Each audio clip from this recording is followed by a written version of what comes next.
une fois que j'aurai été prête à le découvrir. Quelques mois plus tard, après avoir vécu plusieurs expériences inexplicables qui ont confirmé hors de tout doute qu'il était le bon et qu'il était mon âme jumelle, c'est à ce moment que son profil Facebook m'est tout simplement apparu, avec de nouvelles informations qui auraient eu un effet dévastateur si je les avais apprises plus tôt. Mais maintenant que je savais ce qui se passait et que j'avais confiance en nous, ça ne m'a rien fait du tout. C'était le moment où j'aurais normalement dû apprendre qu'il était en couple. J'aurais beaucoup moins souffert si j'avais laissé les choses aller comme elles devaient être. Durant les mois qui avaient précédé, les anges m'avaient préparé à recevoir ces informations. Ils avaient envoyé des signes 82, desquels je ne pouvais pas douter, et les expériences que j'avais vécues allaient dans le même sens. L'amour inconditionnel au cours de son apprentissage, elle devra, entre autres,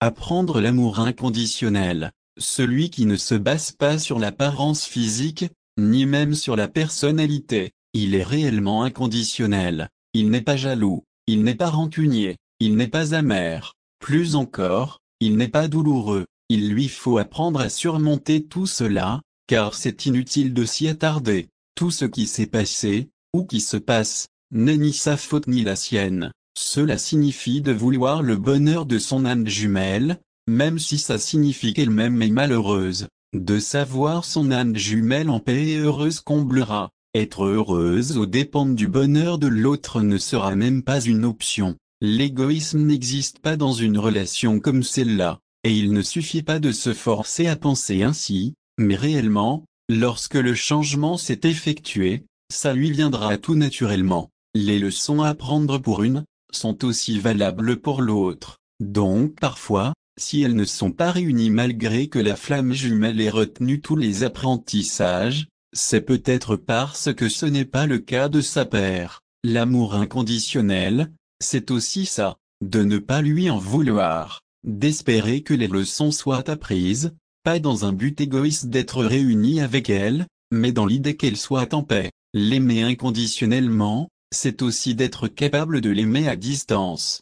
Peu importe qu'elle soit ensemble ou non, son amour ne s'estompera pas avec le temps et les kilomètres. Et dernièrement, aimer l'autre inconditionnellement, c'est de s'aimer soi-même de la même façon. Si elle souhaite le bonheur de sa paire souhaitera la même chose pour elle et donc, afin de la rendre heureuse, elle se rendra elle-même heureuse. Elle ne vivra plus dans l'attente, elle croquera dans la vie à pleines dents. Ce ne sera jamais dans l'idée de faire un pied de nez à l'autre en lui prouvant qu'elle peut être heureuse sans son âme jumelle 83. Sa véritable nature refait surface lorsqu'elle est en présence de son âme jumelle, c'est plus fort qu'elle, elle n'y pourra rien, la personne qu'elle est tout au fond revient à la surface et il n'existe plus qu'elle. Celle qu'elle prétendait être est aussitôt écartée du chemin. Son âme jumelle voit clair en elle, elle n'a jamais vu cette façade, mais toujours celle qui se cachait derrière. Avec lui,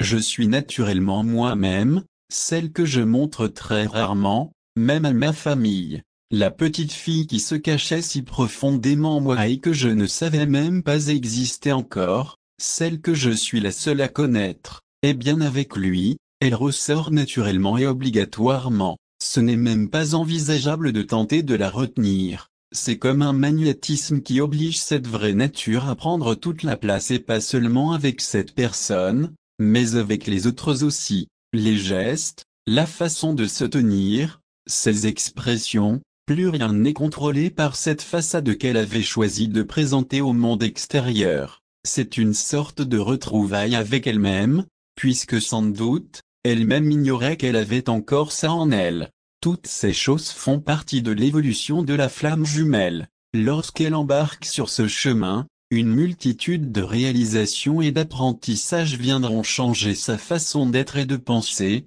et ce, tous les jours 84. Et si l'autre âme jumelle est déjà en couple, c'est un sujet que j'aborde puisque, vu les circonstances, il y a de fortes chances que ça se produise et c'est une situation très difficile à vivre autant qu'à comprendre. Les âmes jumelles ne pouvant se rencontrer avant la trentaine, chacune aura eu toute une vie bien avant cette rencontre. Certaines auront des enfants, seront mariées, ou peut-être déjà séparées de leur conjoint, Parfois les deux seront en couple. Ce sont toutes des possibilités à envisager. Alors premièrement, l'âme jumelle qui est seule et voit l'autre vivre une relation de couple devra comprendre que sa paire n'est pas nécessairement malheureuse dans sa relation. En fait, ça ne devrait pas être le cas puisque l'état d'esprit doit être optimal pour qu'elles se rencontrent, ce qui aura un effet d'autant plus dévastateur pour celle qui est seule. Celle-ci aura sans aucun doute beaucoup de mal à croire que c'est possible qu'ils soient un jour réunis puisque ça semble très improbable,